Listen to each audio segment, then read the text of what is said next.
एक और सदन के वरिष्ठ नेता ने तो पहले दिन से ही प्रेडिक्ट कर दिया कि 13 अगस्त तक ये हाउस नहीं चलने वाला है। आप लाख कोशिश कर लीजिए, लाख हमें बनाने के लिए मीटिंगें कर लीजिए। ज्योतिषों का पता नहीं, लेकिन जिन भी वरिष्ठ नेता की बात अभी राज्यसभा में सदन के नेता पीयूष गोयल कर रहे थे, उनकी भविष्यवाणी सटीक साबित हुई है।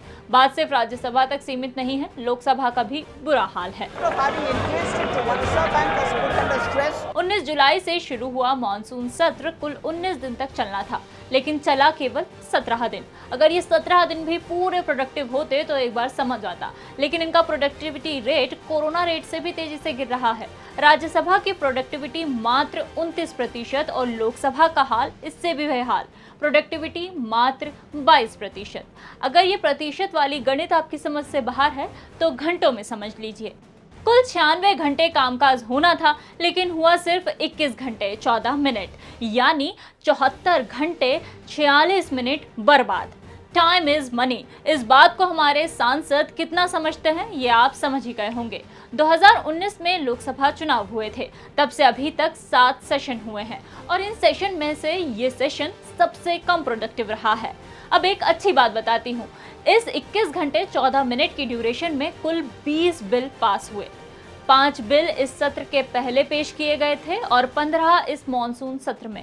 गजब की बात यह है कि इनमें से कुछ बिल तो ऐसे थे जो आज पेश हुए और कल पास। लोकसभा में एक बिल पास होने में लगभग 34 मिनट लगे, राज्यसभा में 46 मिनट। मतलब ये सही है यार, इससे ज्यादा तो स्कूल के यूनिट टेस्ट में पास होने में टाइम लगता है। खैर, सिर्फ एक बिल था जिसने 1 घंटे से ज्यादा समय लिया, 127वां संविधान संशोधन बिल। अगर ये पास होता है तो आरक्षण के लिए ओबीसी लिस्ट तैयार करने का अधिकार राज्य को मिल जाएगा। एक और बात ध्यान देने वाली है, मोदी सरकार में किसी भी बिल को संसदीय कमेटी को भेजने का चलन घटा है। यूपीए 1 में 60% बिल संसदीय कमेटी के पास भेजे गए, वहीं नरेंद्र मोदी के पहले कार्यकाल में महज 27% बिल संसदीय कमेटी को भेजे गए।